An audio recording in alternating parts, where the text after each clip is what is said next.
So that the individual decides the best use.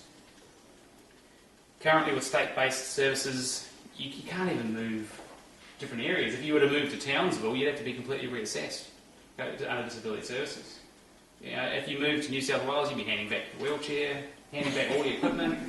I mean, you know, it's just ludicrous. I mean, no one else, everyday ordinary Australians aren't penalised. Let's watch people with disability be penalised like that. I mean, it's not fair. It's just ridiculous. So the NDIS being a federal scheme, you can go anywhere you like. Okay, you can same rights as any other Australian. You know, you can move to whatever state you want to move to, any suburb you want to move to, and that's it. You just take the funding with you, and then pick and choose which supports you want when you're there. So much fairer. The current system, it's so hard to plan for the future, you know, and especially for you guys, because your needs change so much. You know, as again, we talk to a lot of people with NS, same thing. They change so quickly on a day-to-day basis. You need to have a way, the scheme's got to be flexible enough to change as your needs change to support you. So that's what the NDIS does. It gives you that ongoing funding and it helps to plan for those future changing needs. Okay? You have one assessment and one assessment only with the NDIS. So once you're assessed and you're in the scheme, you're in the scheme for life. They're not going to boot you out. You have a review as often as needed or annually. So, and it is just a review of your needs. They want to know what's changed. Okay, do you need more support? What's going on in your life? Okay, you might want to go on holiday somewhere and need additional support.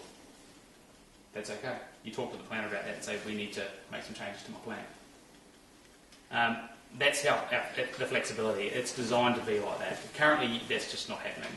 You get a block funded arrangement. People have had this in the past. They'll get a block funded arrangement of say 20 grand supports for the year. They were assessed for that 5 years ago.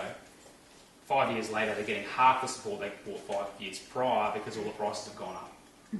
When in the NDIS world, all the prices are fixed by the NDIA. So everyone that provides a service for a person with a disability, those prices are set by them. So the market's controlled. Okay, they're controlling the prices of the market. That's a huge part of it. Okay? So if you want to be a registered service provider providing OTs, being at OT support, then you have to abide by the prices the NDIA sets. Okay, so if you get 5 hours of OT, it's 5 hours of OT regardless of what anyone that's registered with NDIA is charging. So you use anyone you like. Okay, does that make sense? Does that mean that all OTs won't be registered? Some will choose not to register. Yeah, some will choose not to register. And therefore you won't be able to access them. You can, but you need to self-manage that portion. So I'll talk about that. It's the only time that would occur is if you were hiring people on the open market, so people who weren't registered. So the money that the NDIA are paying OTs and speechies isn't bad. Like, I've talked to a lot of them and I've said it's not horrible. Like, we can work with it. It's a pretty good rate. So it's not like they're discouraging them not to do it. I think the biggest risk, all of a sudden you're going to have demand. And you're going to have a market that's not really ready to meet that demand, I don't think. I think our biggest single problem is going to be having enough professionals to meet the needs. That's probably going to be our biggest concern.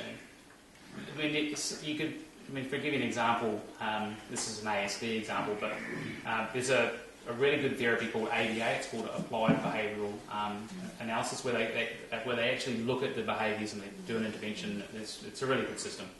We don't have anyone. We don't even have a university degree here for that. It's not even you can't even get that qualification in Australia because no one can afford to use them because no one's funded to use those types of supports. In the NDIS world, they will be. They're going to go, oh great, we've got access to using ABAs, and they go, oh, there aren't any. You see what I mean? It's going to take some time for that market to catch up. So that's a problem for the NDIS. I think they're expecting the market to just suddenly adapt, but it's going to take. There's going to be a lag. You know, it's the old story. You know, build it and they will come. It's like these subdivisions they build in the middle of nowhere. There's no shopping centres. The roads are terrible. I mean, I think it's similar things going to happen. You're going to have all these people are being funded, and there's going to be this demand for services that just aren't there yet. So, you know, that's my biggest concern. So, like, if you got a specific OT or whatever, and you, is it going to be like your healthcare system, where they pay for a certain amount? Yeah. Yeah. Yeah. Unless they're actually registered with the NDIA. If they don't register at the NDIA, so if you've got a OT that you've been using that you're really comfortable with, that isn't registering with the NDIA, you can ask the NDIS. I'll talk more about this about self-managing that portion. So what they will do is they'll pay you the amount of money monthly that they give their OTs, and you use that to contribute to pay towards. Because if your OT charges more, there'd be a gap.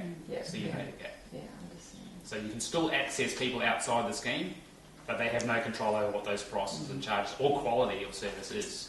Whereas So- in the NDIA, registered providers, they have got to meet their standards. So how will they come across the hourly rate or whatever rate they're going to actually charge? Because you've got people that charge $100 an hour Yeah. or $150 an hour. Yeah. How is the NDIA going to? They've already worked it out. Oh, They've they have. already got prices. If you want to see those prices, you can actually go online, go to the provider section, go to price list and see exactly how much everybody charges for what services. Okay.